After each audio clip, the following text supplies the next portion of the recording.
It's 1511. The English royal court is full of celebration. There's gold everywhere, music playing, and everyone is happy. King Henry VIII isn't yet the cruel king we read about in history books. Right now, he's young, handsome, and talented. He has a son. The baby is beautiful and healthy.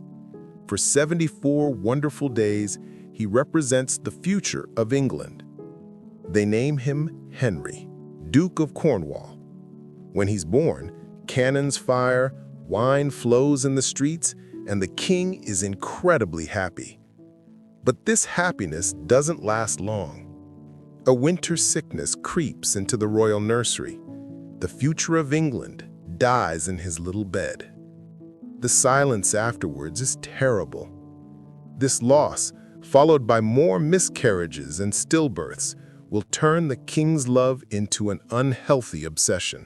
It will make him break his queen's heart, argue with the Pope, abandon 1,000 years of Catholic faith, and send some of the cleverest people in his kingdom to be executed. The entire modern history of English-speaking countries is built on that empty cradle. But history is full of turning points, moments when things could have gone differently. So let's go back to that royal nursery in the cold winter of 1511. Let's imagine the court doctors preparing to tell the king the worst news. But in our story, the fever never comes. The child's breathing gets better. He wakes up, he cries, and he lives. That single healthy cry erases our world. It's the sound of a completely different future being born. By saving this one child, we haven't just secured a royal family. We've unknowingly stopped a future queen from existing, kept England Catholic, and changed the fate of continents yet to be discovered. For the next 20 years, King Henry VIII's court is confident and happy. He has what every king desperately wants, an heir, a strong, healthy boy named Prince Henry, who is shown off to visiting ambassadors. The king's marriage to Catherine of Aragon, once troubled by losing babies, is now celebrated as a great success. Henry, who is very religious when he's young, sees his son as a reward from God. He truly believes he's the defender of the faith. Catherine of Aragon in this world isn't the sad, rejected woman from our history books. She's the respected mother of the future king. Her position is unshakable. Her quiet dignity and deep faith become the moral center of the court. The alliance with Spain, which she represents, isn't a political problem. It's the foundation of English foreign policy. She is and will remain Henry's cherished wife and his most trusted advisor. In this court, a young woman with dark eyes watches from the sidelines. Her name is Anne Boleyn. In our real world, her intelligence, her ambition, and her refusal to be just the king's mistress would start a revolution. She was the spark that lit the English Reformation. But in this world, the king doesn't need a new wife. He isn't searching the court for someone who can give him a son. Anne is clever and charming, but she isn't necessary. The king doesn't become obsessed with her. His focus is on his growing son. Anne's ambition remains, but she aims lower. She plays courtly love games, perhaps breaks a few hearts, and eventually accepts a respectable marriage to a nobleman like Henry Percy or James Butler. She becomes a duchess, a tiny footnote in history. She lives a full life, has children, and dies peacefully in a warm bed, never knowing that in another reality, she was a queen whose memory would haunt a nation for centuries. With Anne Boleyn married off and forgotten, the great engine of change in Tudor England simply stops. The king's great matter, his desperate quest for a divorce, never happens. There's no need for it. Without the great matter, the important men of the age are completely transformed. Cardinal Thomas Wolsey, the butcher's son who became the most powerful man in England, doesn't fail his king. He isn't stripped of his titles or forced into humiliating exile. He doesn't die whilst traveling to face treason charges. Instead, he continues to masterfully guide the country. His immense wealth and power remain unchecked. He likely uses English gold and influence towards his ultimate dream, becoming Pope. Imagine it, Pope Thomas, the first and only English pope since the 12th century. What about the two great Thomases who stood on opposite sides? Sir Thomas More, the brilliant lawyer and humanist, a man of unshakable conscience, is never asked to betray it. He's never asked to sign an oath acknowledging the king as head of the church, an act he saw as damning his soul. He remains the king's friend and Lord Chancellor, a celebrated intellectual light of Catholic Europe. He doesn't hear the terrible sound of the executioner's axe. He dies an old man surrounded by his loving family, his head remaining firmly on his shoulders. What about his enemy, Thomas Cromwell, the blacksmith's son, the ruthless political genius who single-handedly orchestrated the break with Rome and the destruction of the monasteries? What becomes of him? He's a man of immense talent, and talent always finds a way to rise. Perhaps he becomes a successful administrator under Cardinal Wolsey, a master of finance, a useful tool of the state. But he's never unleashed. He never gets the opportunity to tear down the old world to build a new one. His revolutionary Protestant ideas remain whispers, not policy. Like More, he likely dies a peaceful death. His name is known only to historians of government, not as one of the most transformative and terrifying figures in English history. The men are saved, but the revolution is stillborn. The break with Rome never happens. England remains a devoted Catholic nation. This isn't just about how people pray on Sunday. It changes the very fabric of the country, its landscape, its wealth, and its soul.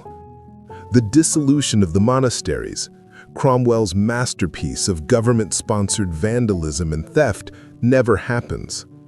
The great abbeys of Fountains, Glastonbury, and Rievaulx aren't left as pretty ruins for tourists. They remain centers of learning, charity, and economic activity. For centuries, the monasteries had been like the welfare state of medieval times. They gave alms to the poor, care for the sick, and lodging for travelers. With their survival, England's social development follows a completely different path. The poverty crisis that plagued the late Tudor period is lessened. The massive transfer of land and wealth that created a new class of rising gentry, the very class that would later challenge the monarchy and lead to civil war, is prevented. The power of the old aristocracy, tied to the old faith, remains strong. England is more stable, but it's also more feudal, more conservative. As the years pass, King Henry VIII ages without the immense stress and paranoia from his marriage problems, without the festering leg wound from the 1536 jousting accident that many believe turned him into a monster. He ages more gracefully. He grows stout, yes, but he remains a kinder and more confident figure. His legacy is secure. He presides over a magnificent Catholic European-style court, a patron of the arts, and a fortress of tradition. Then, in the fullness of time, he dies. The crown passes seamlessly to his son. King Henry IX takes the throne. What kind of king would this man be? He's not his father. He wasn't the spare who grew up in an older brother's shadow. He was groomed for power from birth, raised by the deeply pious Catherine of Aragon and a father who saw him as a gift from God. Henry IX is likely a serious, dutiful, and deeply Catholic monarch. His worldview isn't narrow and English. It's continental, shaped by the powerful bond with his Spanish cousins. His reign would see England not as a rival to Spain, but as its strongest ally. The Protestant Reformation is tearing through Germany and France, and King Henry IX sees it not as an opportunity, but as heresy to be crushed. English ships and English gold are used to support the Habsburg emperors in their religious wars. The enemy isn't Catholic Spain, but the Protestant heretics of the north. It's here, in the reign of this forgotten king, that the most profound consequence of our story finally reveals itself. It's the consequence of a person who is never born. Henry VIII's second marriage, the one that never happened in our story, gave him a daughter he declared illegitimate, a girl he ignored and terrorized, but who possessed his intelligence and her mother's fierce spirit, a princess named Elizabeth. In our real timeline, her existence is a direct consequence of Catherine's failure to produce a male heir. In this new timeline where Catherine succeeded, Elizabeth is a ghost, an impossibility. She's never conceived. And with that, the entire golden age of England vanishes.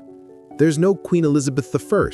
There's no Virgin Queen, no Gloriana, no symbol for a growing sense of English national identity. The cultural explosion of the Elizabethan era, a world of Shakespeare, Marlowe, and Spenser, is profoundly altered. It would still be a time of genius, perhaps, but its character would be different, more somber, more religious, more in line with the Spanish Golden Age than the English Renaissance we know. The great geopolitical conflict of the 16th century, the Cold War between Protestant England and Catholic Spain, never happens. England and Spain are on the same side. This means the Spanish Armada of 1588, that legendary moment of English defiance, never set sail. There's no great naval battle, no Protestant wind that saves the nation.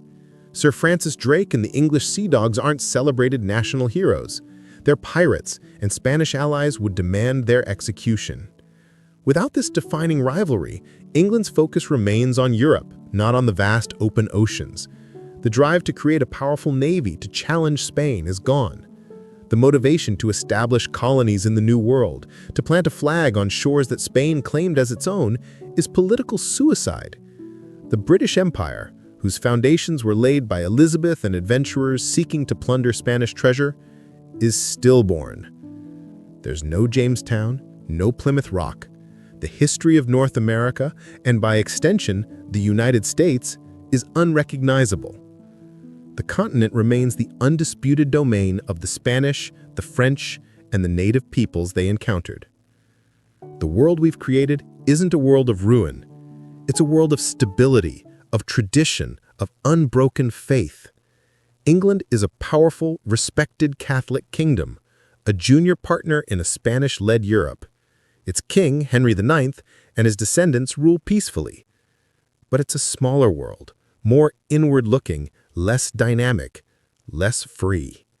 The seeds of parliamentary democracy, of individual liberty, of revolutionary thought which were sown in the fertile ground of the English Reformation, never find soil in which to grow. Our entire reality, the language you're hearing, the ideas that shape our cultures, the very existence of nations like the United States, Australia, and Canada, were all, in some small way, born from a king's desperate desire for a son. By giving him that son, by granting him his heart's desire, we extinguish the future we know. We're left with the ghost of a timeline, a world built on the foundation of a quiet nursery, a healthy baby boy, and a queen named Anne Boleyn, who lived and died and changed nothing at all. This was just one path not taken. Thousands of others are waiting to be explored. If you enjoyed this journey into an alternate past, please like this video and subscribe. Turn on notifications so you never miss another moment where our world gets rewritten.